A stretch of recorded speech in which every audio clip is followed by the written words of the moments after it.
تم والدین کے احسانات کا بدلہ ہرگز نہیں لوٹا سکتے، بس ایک دعا ہے جو تمہاری ان کے احسانات پر بھاری ہو سکتی ہے۔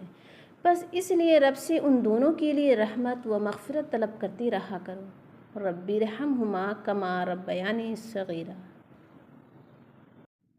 اگر تم دیکھنا چاہتے ہو کہ اللہ تمہارے کتنے قریب ہے تو سجدے میں کبھی سبحان ربی الاعلیٰ کی سرگوشی کو اپنے دل کی دھک دھک کے ساتھ مطابقت کر کے دیکھنا۔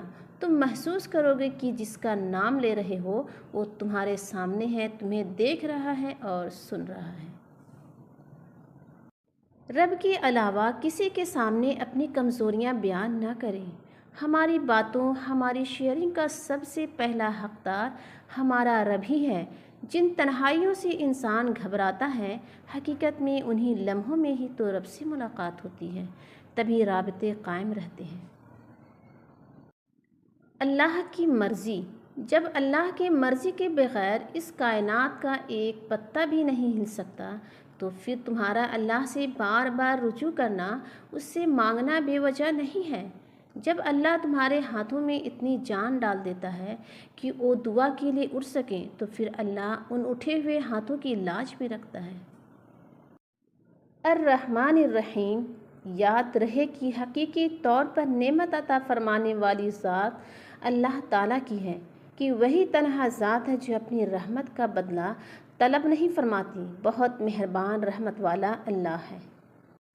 اللہ کے رسول صلی اللہ علیہ وسلم نے فرمایا، جو شخص سورہ بقرہ کی آخری 2 آیات رات کو پڑھے گا وہ اس کے لیے کافی ہوگی۔ اللہ کی رضا کی دلیل۔ رسول اللہ صلی اللہ علیہ وسلم کا فرمان ہے کہ جب اللہ تعالیٰ کسی بندے کے ساتھ بھلائی کا ارادہ کرتا ہے تو اس سے عمل کراتا ہے۔ عرض کیا گیا، اللہ کے رسول کیسے عمل کراتا ہے؟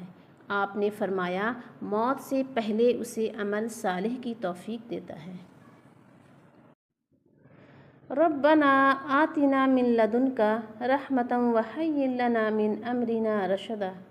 اے پروردگار، ہم کو اپنی رحمت خاص سے نواز اور ہمارا معاملہ درست کر دے۔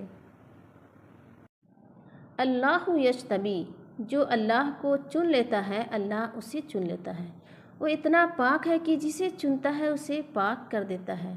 عشق والوں کو اپنی راہ میں قربان ہونے کے لیے چن لیتا ہے تو محبت والوں کو اپنی رضا میں راضی رہنے کے لیے اور صبر کرنے والوں کو اپنی راہ میں آزمائش سے گزار کر پاک ہونے کے لیے چن۔ یا رب، دنیا کے ہنگاموں سے بہت گھبرا گئی ہوں، تھک چکی ہوں، اتنا کہ اب روح تک زخمی لگتی ہے۔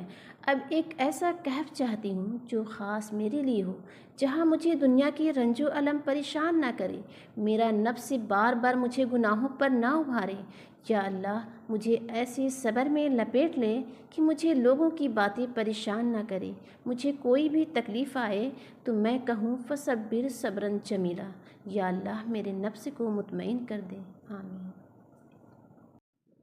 نیکی وہ ہوتی جو ٹوٹے دلوں کو جوڑتی ہے۔ نیکی وہ ہے جو کسی کے زخم پہ مرہم رکھتی ہے، جو بھوکے کو کھانا کھلاتی ہے، جو پریشان کو تسلی دیتی ہے۔